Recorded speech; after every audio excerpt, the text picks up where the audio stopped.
So today we're talking about gorilla trekking in Uganda and Rwanda. Let me tell you a little bit about myself. I'm the Africa Program Director here at Wildland Adventures. I've lived and worked and traveled extensively through both East and Southern Africa.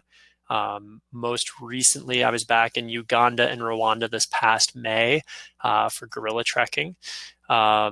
I've been on dozens and dozens of safaris, but this was, I think this was the most profound wildlife encounter that I've ever had. Being able to get up close to these wild mountain gorillas was an incredical experience. So I'd like to share that with you. So a little bit about our company. Wildland Adventures was the pioneer of the ecotourism concept, and our guests have been leading the way for over 30 years, supporting wildlife conservation efforts and sustainable community development. As you can see here, some of what our friends and colleagues have had to say about us, as well as some awards that we've won. So the long and short of it is, we've been in the biz for a while, and we like to allow our guests to have these incredible experiences. So let's talk a little bit about where you can have these experiences in Uganda and Rwanda. So just to kind of get located a little bit, you have Africa, and Uganda and Rwanda are considered part of East Africa. So they border Kenya and Tanzania here.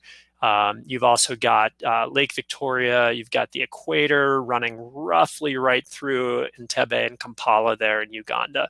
So this sits right on the equator. Obviously, you can tell Uganda is quite a bit bigger than Rwanda. Being on the equator affects their seasonality, and we'll talk about that a little bit later in the presentation. So where are the gorillas in these countries? Because they're not all over the place. They're kind of in some isolated locations. So again, we have this border here between Rwanda and Uganda. So Rwanda down here, Uganda here.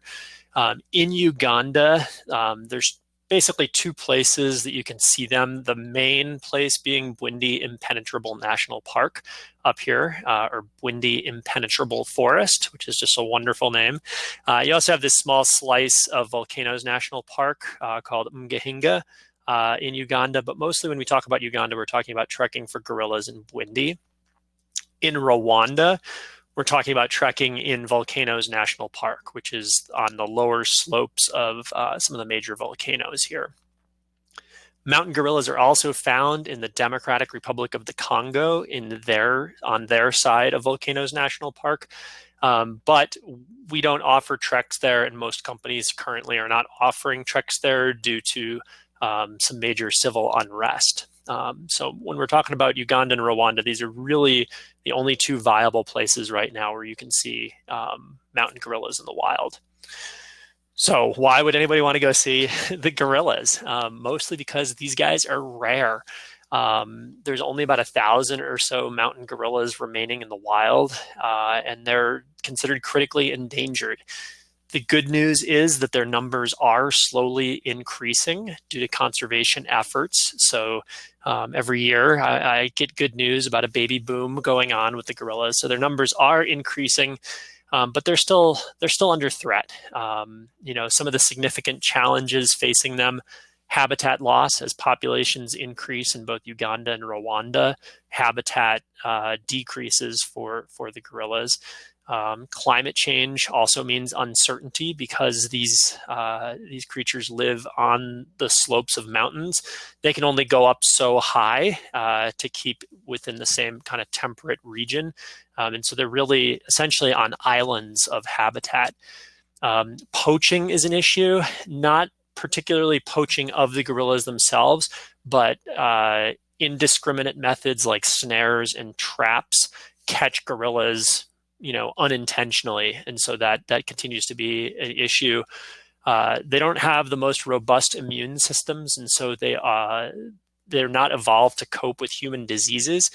So it's easy for them to get infected, especially with respiratory diseases.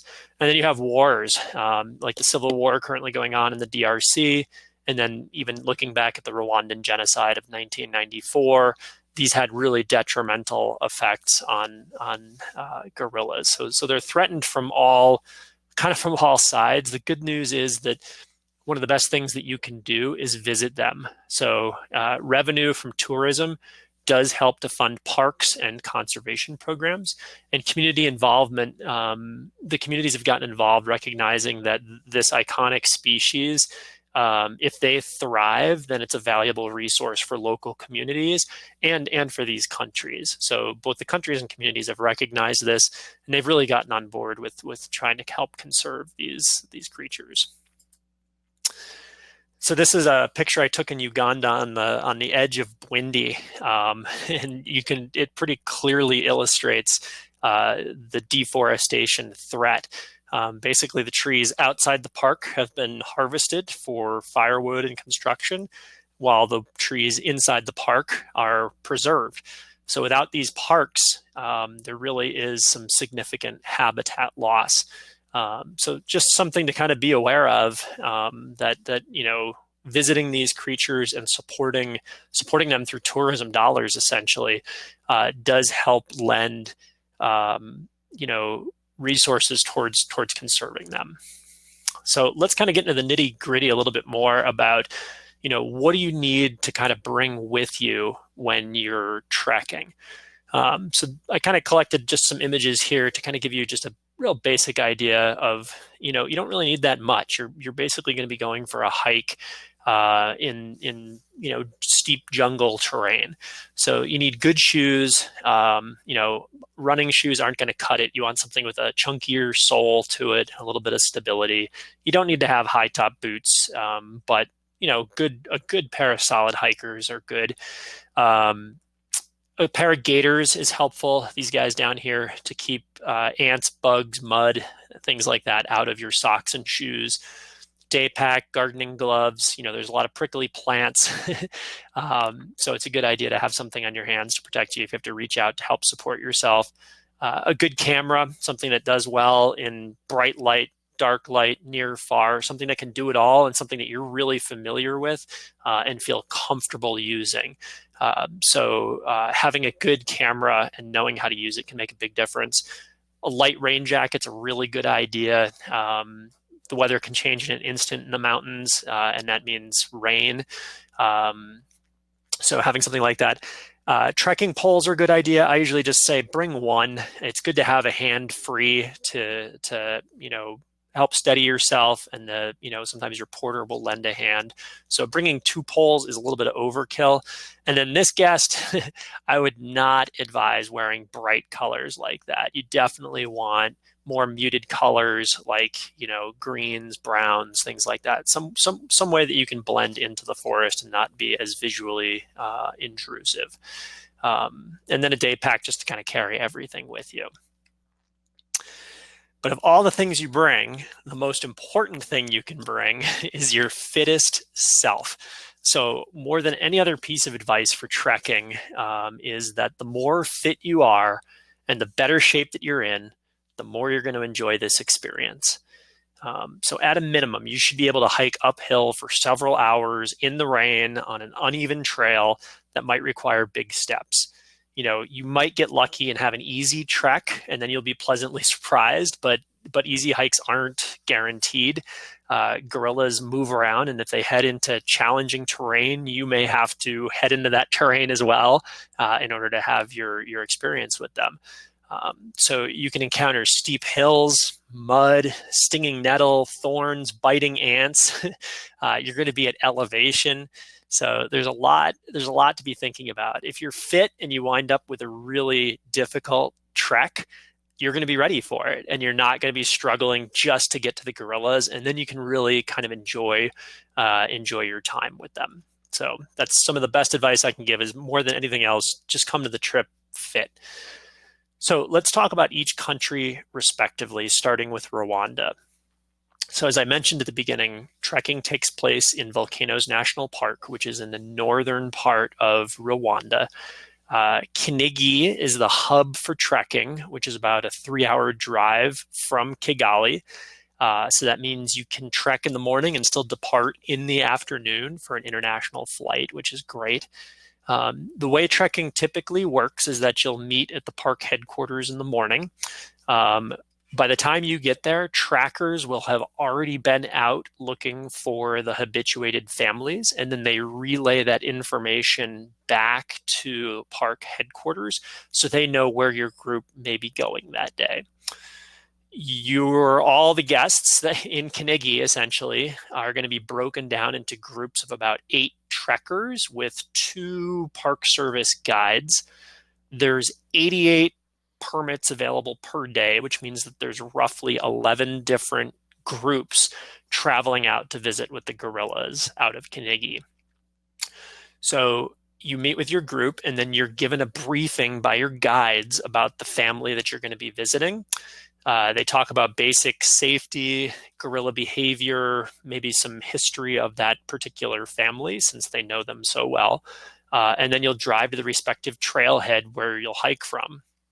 Once you get to that trailhead, you meet your porters. So each person has their own porter, and that person is there to kind of help you out, help carry your pack, lend a hand, sometimes help cut brush. And these are local villagers who help out. So you're literally directly supporting the local community. So when I was in Rwanda, this was my experience earlier this year. We learned that our gorilla family group was only about a mile of hiking and a little more than 500 feet of elevation. So we almost got up to 9,000 feet. So it was a pretty simple, straightforward hike. Traction was really muddy, so super slippery, and there were actually a lot of stinging nettles along the trail, so you kind of had to watch what your legs were brushing against. We were at the gorillas in less than an hour and a half, and then we were able to spend an hour with them. You can see from these pictures here how thick that vegetation is, and he's got a machete here, so you're just hacking your way through to get into where the gorillas are. The family group that we visited had 24 individuals, including 3 huge silverback males, as well as several babies and juveniles. The name of this group was unique to all other gorilla groups in Rwanda because this was the only known group that had been ruled by a female for 5 months after the lead male silverback had died and before a new leader could be found. So researchers never heard of this and never encountered this before, and so that earned this family group a special name. We spent our hour with them, got these incredible, up close photos and encountered. And then it was a less than an hour of hiking to then get out of the forest back to the vehicles. So really straightforward hiking. I would not consider this one difficult, but that doesn't mean anything because it could have very easily been difficult. Going down the slopes, it was, again, really muddy, really slippery, so it was super helpful to have porters lending a hand. We did have a snack break while we were in the field, so just light snacks, some cheese crackers, apples, juice box. And then I asked my guide afterward, how hard was this? And he rated this as an easy, maybe a medium day. We were done and back in the vehicle before lunchtime, and then we had the rest of the day to kind of relax, review our videos, and check out the pictures that we took while we were there. So just to touch on a little bit about gorilla permits. Permits are issued per person per day. In Rwanda, the cost is $1,500 per person per day. This increased a couple of years back, and it's a substantial price, right? What you need to know is that the revenue from these permits is being used to help expand the gorilla habitat of this park. So, like I had mentioned earlier, these gorillas live essentially on the sides of a volcano. So to expand their habitat means expanding the park boundary lower on the slopes of the volcano. The problem is there's tons of people living around the base of this volcano. So any sort of habitat or park expansion requires resettlement of large numbers of the population. So in order to help fund this, the Rwandan government increased the price of the permits to help cover the cost of expanding the park and resettling the people that live at the base of the park. But this is critical to sustain and grow the remaining population of mountain gorillas. There are discounted permits available in December through March. If you combine Volcanoes National Park with either Akagera or Nyungwe National Parks in Rwanda, so you get a discounted permit, but you have to spend, more time and more nights in the country. So it's not really that much of a savings, but you do get to see more of Rwanda. And if you're willing to travel in, December through March, which is kind of that little dry season, you can enjoy a discounted price for those permits. Accommodations, again, everything is kind of based in Kinigi there. So it's, one region, and they range from, what we consider standard level.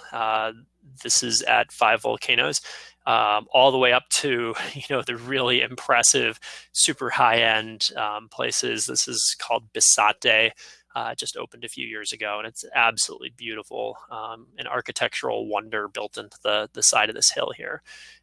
So depending on where you feel or where your budget allows you to stay will depend on your accommodation and the total cost of your trip. And that's kind of Rwanda in a nutshell. Let's shift to Uganda. So gorilla trekking in Uganda takes place in Bwindi Impenetrable Forest, or Impenetrable National Park. Again, such a wonderful name. There are 4 areas within Bwindi for trekking. So you have Buhoma, Ruhija, Rushaga, and Nkuringo. And depending, and they all have habituated gorilla families that you can trek to. All of the treks can either be, on the easier end or on the more difficult end. So no one place is better or worse than the others. Part of what will determine where you want to stay is going to depend on the level of accommodation that you're looking at. They all kind of have different accommodation options. And then the other main thing to know about is that at Nkuringo, you do have the option to do a gorilla habituation trek, which means that you get to spend, instead of 1 hour, you spend 4 hours with the gorillas. And I'll talk about that a little bit more in a bit. There are 104 permits available throughout these 4 areas total. So there are more permits available per day than in Rwanda. There are, and then let me talk a little bit about how the trekking works. So every morning, 3, sometimes 4 trackers head out to each of the local habituated family groups to determine, where the gorillas are and where the trekking groups will head for the day. Bwindi's at a lower elevation, so treks typically don't exceed 8,000 feet, but they can still be pretty strenuous in going up pretty steep terrain. So let me talk a little bit about my experience. So again, you'll arrive at the respective park headquarters in the morning. You're given a briefing. When we were given ours, we found out that we'd be trekking to see a 10-member gorilla family group that had both the largest silverback male in the Buhoma area and then also the newest, littlest baby. So it was kind of a neat experience. We were able to see the biggest and the smallest. We were put into a small group. We had 6 trekkers and 2 guides. We headed to the trailhead where we met our porters. So each person had their own porter. And then we also met our security officers who are allocated by the Ugandan government with every trekking group. So we didn't have security officers in Rwanda, but we did have them in Uganda. And it's essentially like having an armed policeman with your group.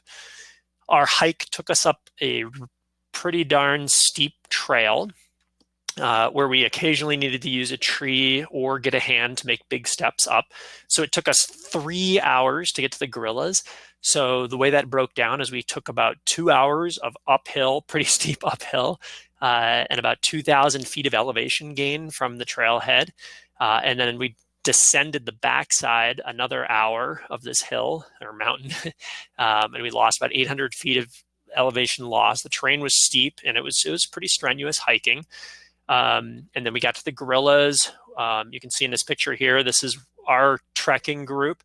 And then these were the 3 trackers who had gone in that morning to find them. So it's always everybody's always really happy to finally meet the trackers, and then you get to go, hang out with the gorillas. This is a picture of the terrain. We were actually descending right along the edge of Windy's. We were able to make use of this open terrain, which is great because you can see instantly it gets pretty thick once you go into the forest. When our hour was up with the gorillas, we hiked for another hour to get to our lunch spot. At which point the rain started. So we had some very, very heavy rain. It was brief, but it was very heavy. And then after lunch, we hiked to the pickup point, which was about another hour and a half of descending several thousand feet. So many hours of hiking, steep terrain. This is why you want to be fit. I asked our guides, so how would you rate this in terms of difficulty? 1 to 10, 10 being really, really hard. And they gave this a 6.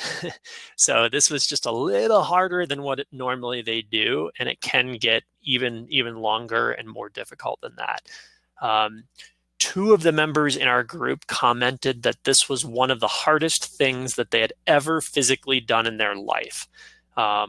So that's something to just kind of keep in mind, that it's not a walk in the park.